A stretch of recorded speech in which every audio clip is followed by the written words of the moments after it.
o con cierta cantidad que tenía de patrimonio, entonces iba a pedirle un préstamo al Banco Mundial, creo que dijo, para tener ingresos y poder comprar y abastecerse de medicamentos en aquel entonces. Entonces no sé si entraría también. No. Ana Lucía Echeverría.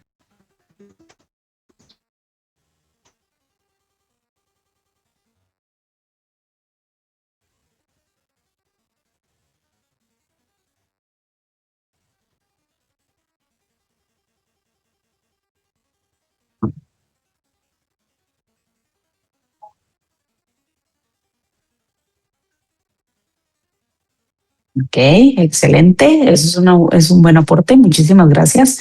Flori Portillo, ¿qué servicios pagamos? ¿Qué se les considera tasas? La luz. Hay una tasa de alumbrado público.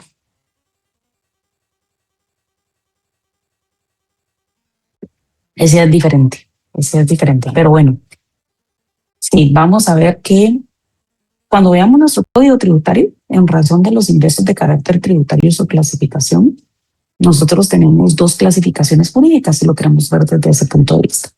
Tenemos la de la Constitución Política de la República, que establece que los tributos se clasifican, y por eso estos son ingresos de carácter tributario, porque menciona los tributos se clasifican, ¿verdad? La clasificación de los tributos, por eso es ingreso tributario.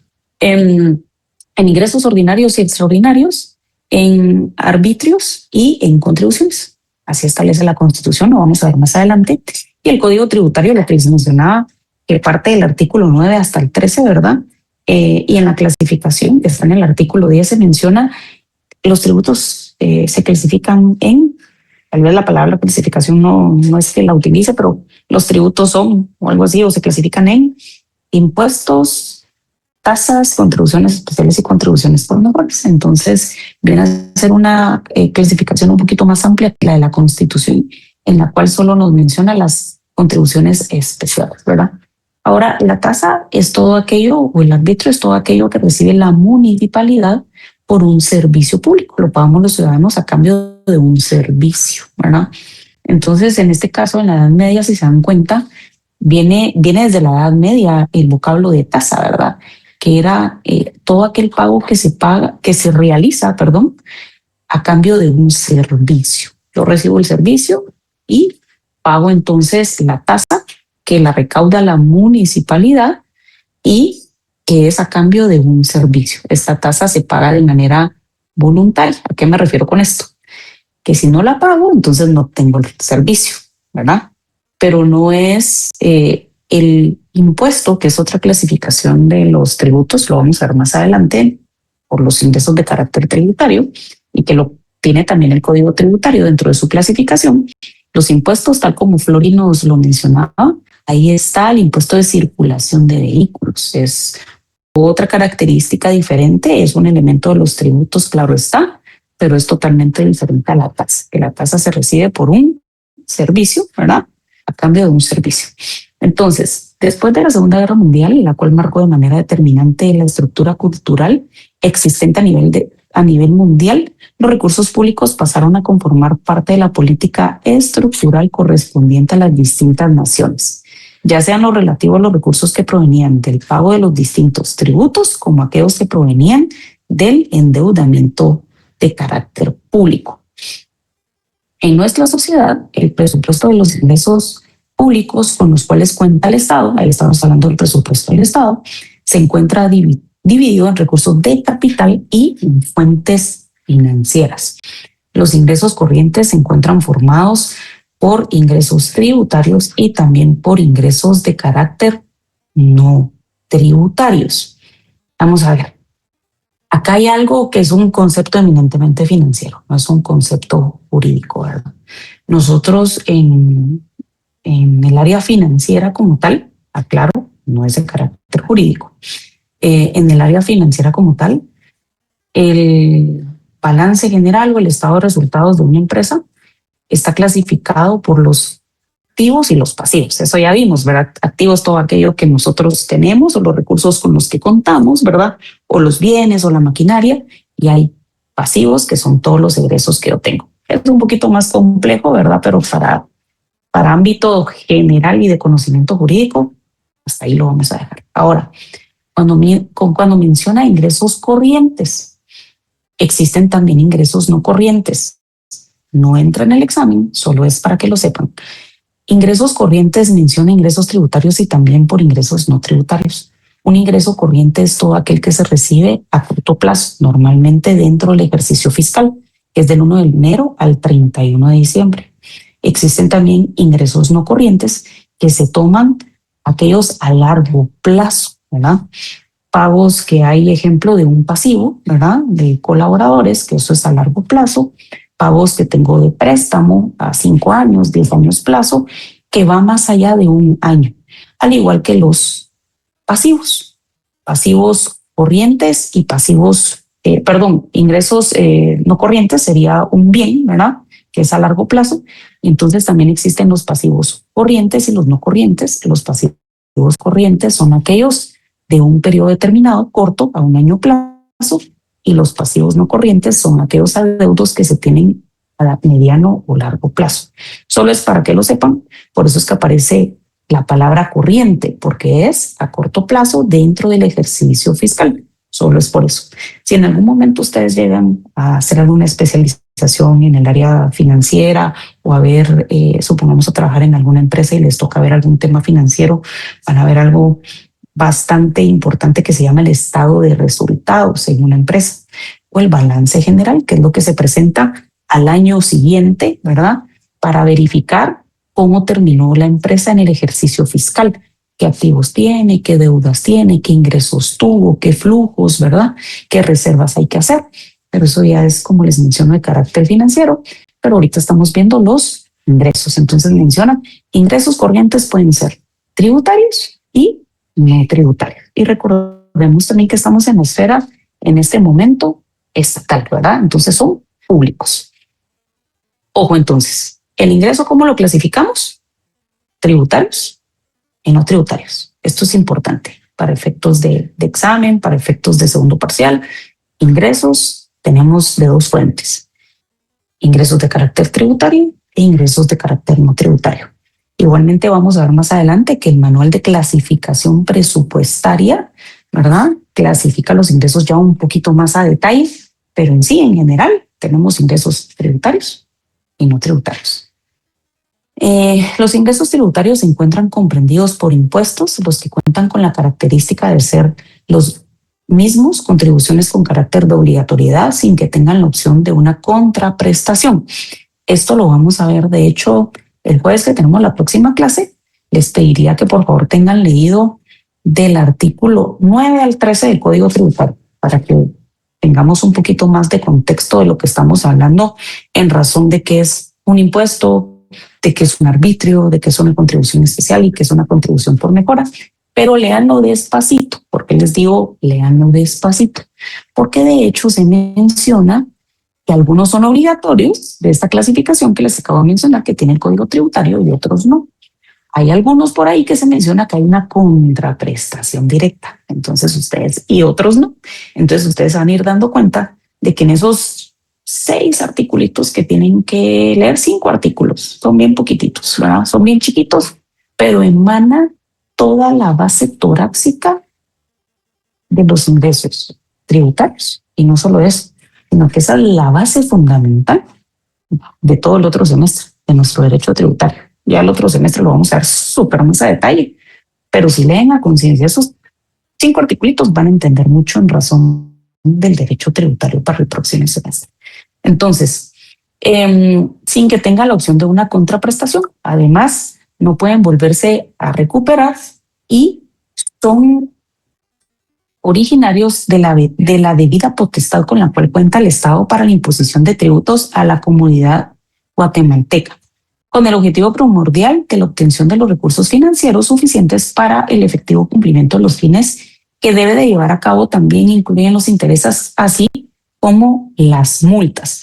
Nos vamos a dar cuenta en nuestro derecho tributario que al momento de la falta de pago pueden haber intereses, multas, recargos, moras, ¿verdad? Y tenemos ingresos de carácter no tributario. son aquellos que comprenden las entradas al país de contraprestaciones que provienen de ingresos por concepto de arrendamientos, tasas de previsión social, contribuciones y servicios relacionados a la administración pública de Guatemala, así como también abarca algunas entradas al país sin la existencia de contraprestaciones como lo son las multas, las donaciones corrientes y las transferencias que se lleva con el sector privado. ¿Cuáles son los elementos de los recursos públicos? O igual a ingresos públicos. El Estado es el sujeto activo, ¿verdad? Es quien recibe, es el sujeto de la economía pública. Los medios económicos que el Estado recibe son de carácter coactivo, eso quiere decir son obligatorios. Las leyes que lo regulan están promulgadas conforme al principio de legalidad, artículo 239 de la Constitución. El objetivo es la satisfacción de las necesidades y el bien común, tal cual lo establece la Constitución. José Leonel, una consulta. ¿Cuál es la diferencia entre necesidad pública y servicio público? ¿Y cuál nace primero?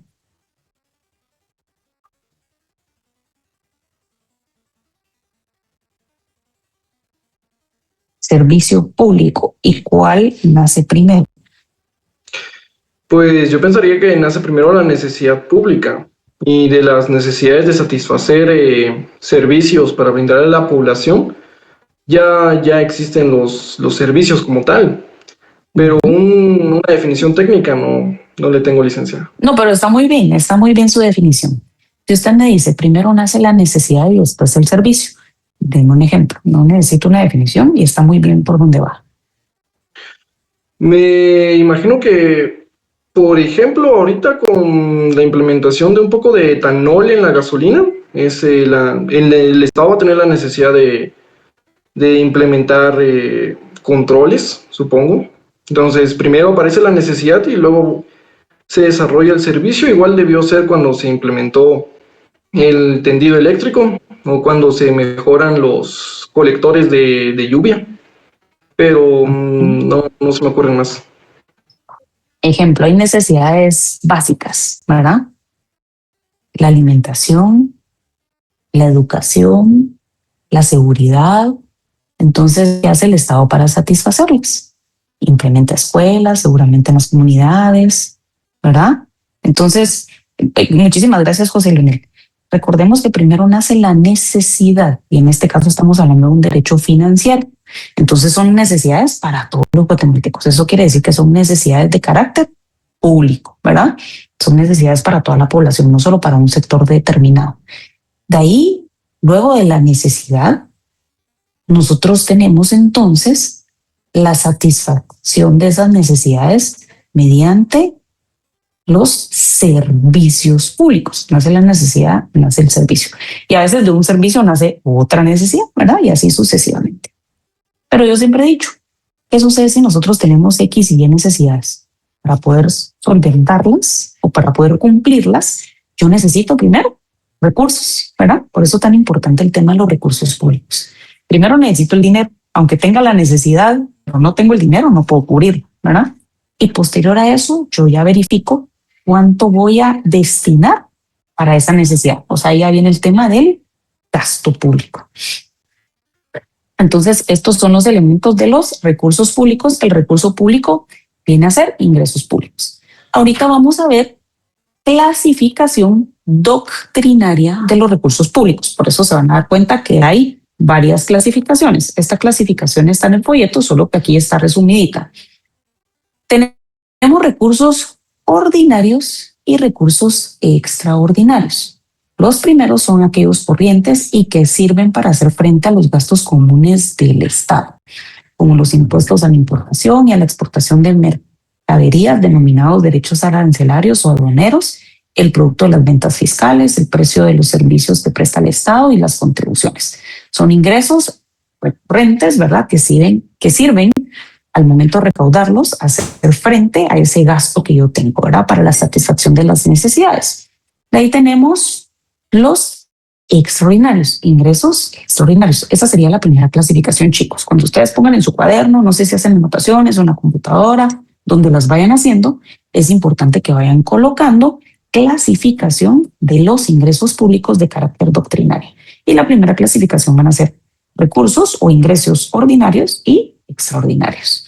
Entonces, los extraordinarios son aquellos que deben de ser utilizados para hacer frente a situaciones de carácter excepcional, como los empréstitos, que esos son los préstamos, que son préstamos que el gobierno solicita a particulares o a otros países o bien a entidades financieras internacionales y que tienen plazos largos de amortización, las operaciones de crédito que decreta el mismo Congreso para situaciones de emergencia. Por ejemplo, que hubiera, Dios no quiera, un terremoto, ¿verdad? Un Mitch, otra vez un Mitch, ¿verdad? Y de repente nos damos cuenta que los recursos con los que contamos no son los suficientes. Entonces recurrimos a ingresos de carácter extraordinario para poder solventar una necesidad que nace de manera emergente, ¿verdad? De ahí, dentro de otra clasificación, esta sería la segunda clasificación de los recursos públicos, existen recursos originarios y derivados. Esta clasificación distingue los recursos obtenidos por el Estado de su propio patrimonio o del ejercicio de actividades comerciales, industriales, mineras, agrícolas, ganaderas, bancarias, de seguros, los que por proceder de los bienes o de las empresas propias del Estado se consideran originarios. Ojo, los que por proceder de bienes o de las propias empresas del Estado, o sea, de mi propio patrimonio como Estado, ¿verdad? Por eso los considero yo de carácter originario. De aquellos que son extraídos del patrimonio ajeno del poder del imperio del Estado y que se denominan derivados. Entonces, su diferenciación es que los originarios son de patrimonio propio del Estado y los derivados provienen de patrimonio ajeno o externo al Estado, ¿verdad? Recursos corrientes y recursos de capital. Tercera clasificación, importante que lo vayan anotando, aunque acá se menciona la C, pero que viene a ser la tercera. Se denomina recursos corrientes aquellos que fluyen recurrentemente, siendo similares a los ordinarios, mientras que son los recursos de capital, el uso del crédito y todo lo que genere variación en el patrimonio del Estado. Tenemos los recursos provenientes de liberalidades de particulares o de otros estados. Ejemplo, las donaciones que hacen los particulares a favor del Estado, pero también pueden ocurrir que un Estado envíe recursos no retornables, que pueden ser considerados también como donación, ¿verdad?, al Estado, o bien que un Estado ayude con recursos a otros estados, ¿verdad? Son recursos que son inyectados ya sea por un Estado, por una entidad internacional, como una donación para apoyo al Estado como tal. Y de ahí los recursos que provienen de sanciones patrimoniales. Estos recursos se pueden clasificar como tributarios, tal cual lo establece Héctor Villegas, que los distingue como tributos, porque son ingresos anormales cuyo fin no es recaudar, sino el haber cometido un ilícito. Ejemplo, cuando nosotros recordemos que el patrimonio en nuestro Código Civil es el conjunto de bienes, derechos y obligaciones. En nuestro derecho tributario, los contribuyentes tienen diferentes obligaciones. Ejemplo, una de ellas, la más común, el presentar sus declaraciones según el régimen tributario, pero supongamos dentro del mes siguiente, si fuera un pequeño contribuyente. El declarar a cero si nosotros no tuviéramos movimiento, pero presentar la declaración, ¿verdad? Y si no, hay una sanción, ¿verdad?, que son 150 quetzales por declaración omitida, o por el pago inexacto de los impuestos, pues hay un ajuste. Entonces, a todos estos son sanciones recurrentes derivado, por eso les digo, patrimonio es el conjunto de bienes, derechos y obligaciones. Esto sería derivado de una obligación que hay. Puede ser de un bien, de un derecho o de una obligación. Sanciones de carácter patrimonial, ¿verdad? Si se dan cuenta, tenemos la clasificación de los recursos según la periodicidad en el que se recibe. Por la periodicidad se clasifican en ordinarios y extraordinarios. Ya vimos uno y otro. Después tenemos, según el ordenamiento jurídico que lo regula, tenemos ingresos de derecho público, que son los tributos, los monopolios, la deuda pública, y los ingresos de carácter privado, que son los patrimoniales o los derivados de una actividad empresarial del Estado. Y según los institutos jurídicos de los que se derivan, tenemos los ingresos tributarios, patrimoniales, monopolísticos y crediticios. Como les mencionaba anteriormente, el manual de clasificación presupuestaria también tiene su propia clasificación de los recursos públicos y los divide en ingresos de carácter tributario, que vienen a ser los impuestos directos y los impuestos indirectos, los ingresos de carácter no tributario, que son los derechos, las tasas, las contribuciones por mejoras, los arrendamientos de edificios, las multas, los intereses por mora y otros ingresos de carácter no tributario. Y de ahí tiene demás clasificaciones. No solo tienen los ingresos de carácter tributario y no tributario, sino que también contribuciones a la seguridad y previsión social, ventas de bienes y servicios, ingresos de operación, rentas de propiedad, transferencias corrientes, transferencias de capital, recursos propios de capital, ventas de títulos valores, ventas de acciones y participación de capital, recuperación de préstamos a corto plazo, recuperación de préstamos a largo plazo, disminución de activos financieros, endeudamiento público interno, endeudamiento público externo, incremento de otros pasivos, incremento del patrimonio. Esto casi que viene a ser un estado de resultados del Estado. Pero bueno, esto según el manual de clasificación presupuestaria. ¿Hay necesidad que se lo aprendan de memoria? ¿El manual de clasificación presupuestaria? ¿Esa clasificación? No. Pero es importante que ustedes sepan cómo están divididos los recursos, ¿verdad? Doctrinariamente, según el Código Tributario, según la Constitución, según el manual de clasificación presupuestaria, pero para efectos del curso, ¿verdad? Los recursos los vamos a ver en recursos de carácter tributario y de recursos de carácter no tributario. Es importante que sí sepan, ejemplo, cuál es la clasificación de los recursos según la periodicidad, ¿verdad? Eso sí, ordinarios, extraordinarios. ¿Cuál es la clasificación de los recursos según los institutos de los que se derivan? ¿Qué es un recurso derivado y qué es un recurso originario proveniente del patrimonio del Estado, patrimonio ajeno al Estado? Ahora, el manual de clasificación presupuestaria considero que es bastante amplio y muy técnico, entonces solo es para efectos que ustedes estén enterados que dentro del manual de clasificación presupuestaria, que eso lo vamos a ver en la ley del presupuesto, pues existe esta clasificación de los ingresos de carácter público. Como les menciono, no solo están los ingresos tributarios y los no tributarios, sino que hay muchos más ingresos, mucho más desglosados, ¿verdad? En los que se encuentra clasificado. Y por último, hay una última clasificación, que son los recursos. Esto también es de carácter doctrinario, eso también está en el folleto, que es la clasificación de los recursos públicos según las finanzas públicas. Y para esto tenemos los recursos provenientes de bienes y actividades del Estado. Tenemos aquellos que son producidos por bienes de dominio público y producidos por bienes de dominio privado, ¿verdad? Tenemos el superávit de empresas públicas y las transferencias de capital. ¿Qué es un superávit? Es cuando tenemos dinero de más, ¿verdad? Entonces, pero en este caso es la privatización como tal de empresas, el superávit y las transferencias de capital. Esta es la clasificación según las finanzas públicas. Los recursos que provienen de bienes de actividades del Estado, ya sea de dominio público o de dominio privado, el superávit y las transferencias de capital, así como los recursos que provienen del ejercicio de poderes inherentes a la soberanía del Estado. Aquí están los recursos tributarios, los no tributarios, el crédito público y la emisión de la moneda inherente a su soberanía, o sea, a su actividad financiera del Estado, ¿verdad?